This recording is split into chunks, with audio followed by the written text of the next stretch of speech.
नमस्कार. आधुनिक आयुष्याच्या या धाकापलीकडे जरा पहा. प्रत्येकजण कुठले तरी थकलेला दिसतोय, बरोबर? आजच्या या विश्लेषणात आपण एका अशा रोचक आणि खोलवर विषयावर चर्चा करणार आहोत, जो या सगळ्या गुंतागुंतीवर एकच पण अत्यंत प्रभावी समाधान आहे. ते म्हणजे महाध्यान. ध्यानाबद्दल आपल्या मनात असलेल्या जुन्या संकल्पना आपण आज अगदी मोडून काढणार आहोत. चला तर मग या ऊर्जावान प्रवासाला सुरुवात करूया. आपल्या आजूबाजूला पहा, आयुष्य किती धकापलेचे आणि गोंधळाचे झाले आहे नाही का?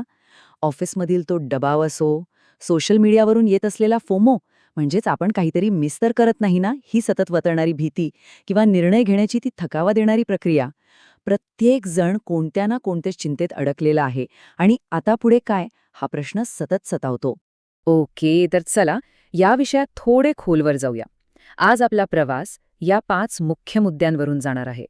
पहिला म्हणजे ध्यान नेमकं काय नाही, त्यानंतर मन रिकामे कसे करायचे, विचारांची एबीसीडी काय आहे, ध्यानाचे योग्य नियम कोणते, आणि शेवटी हर मुश्किलचं समाधान कसे शोधावे.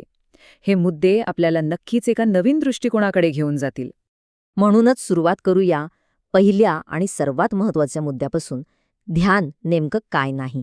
आपण ज्याला समाजामध्ये बहुधा ध्यान म्हणून ओळखतो, ते खरे तर ध्यान नसून फक्त एकाग्रता किंवा अटेन्शन आहे.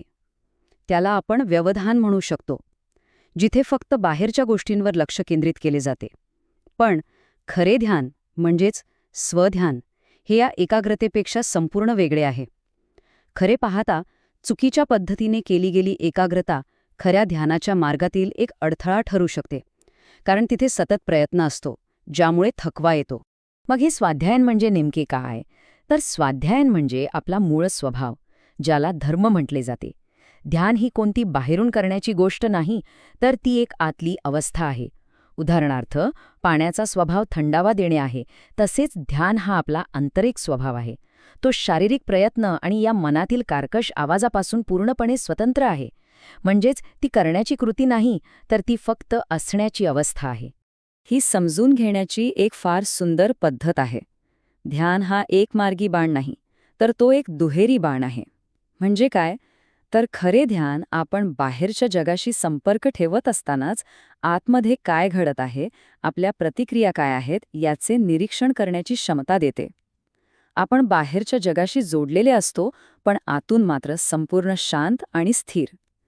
ही दुहेरी जागरूकता आपल्याला आयुष्यातील प्रत्येक क्षणात समतोल राखण्यास मदत करते. आता वळूया दुसऱ्या मुख्य मुद्द्याकडे, मनाला रिकामे करणे. माणूस ज्या पद्धतीने समस्या सोडवण्याचा सहज विचार करतो, त्याच्याकडे एका उलट दृष्टिकोनातून पाहण्याची गरज आहे. खाणा नाहीये, खाली होणं आहे. बापरे, किती शक्तिशाली वाक्य आहे हे. आपल्याला बहुधा असे वाटते की शांती मिळवण्यासाठी आपल्याला आतमध्ये अजून काहीतरी नवे घ्यावे लागेल. पण आश्चर्य म्हणजे शांती आणि स्थिरता मिळवण्यासाठी आपल्याला हे मनात जमा केलेले विचार आणि इच्छा सोडून द्याव्या लागतात. त्यांना मुक्त करावे लागते. आपण सतत काही ना काही कन्झ्युम करत असतो, बरोबर? झोप येण्यासाठी खाणे, फ्रेश वाटण्यासाठी माहिती घेणे, सतत कंटेंट बघणे.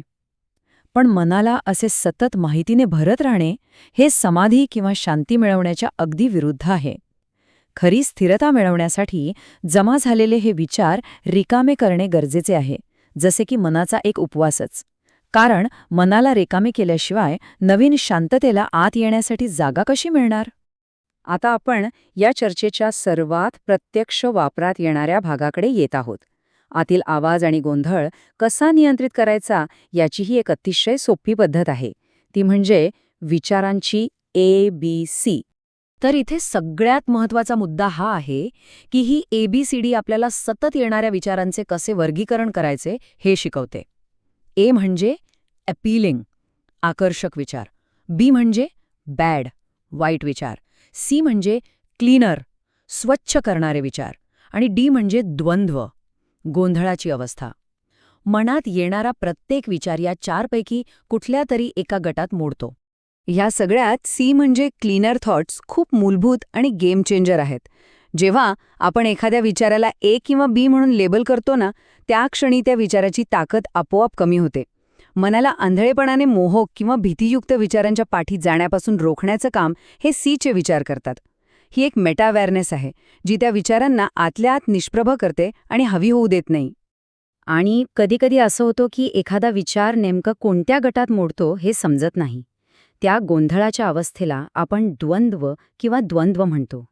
इथे स्पष्टता करणे अतिशय महत्त्वाचे आहे की हा गोंधळसुद्धा फक्त एक गट आहे.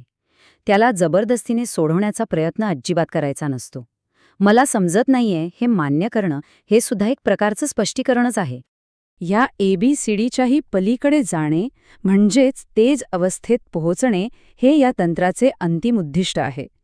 ह्या अवस्थेत आपण मनाच्या कोणत्याही नाटकात न अडकता फक्त एक साक्षीदार म्हणून त्या विचारांकडे पाहतो. ही एक संपूर्ण शुद्ध आणि शांत जाणीवेची स्थिती आहे, जिथे विचार येतात आणि जातात, पण आपली शांती मात्र ढळत नाही.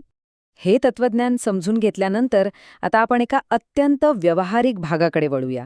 ध्यानाच्या खोल अवस्थेत जाण्यासाठी शरीराला आणि परिसराला कसे तयार करावे याचे काही मुख्य नियम आहेत. सुरुवात करणाऱ्यांसाठी काही मूलभूत पायऱ्या सांगितल्या आहेत. एक शांत खोली निवडा, जिथे समोर एक रिकामी भिंत असेल, ज्यामुळे मनाला भटकण्यासाठी काहीही मिळणार नाही.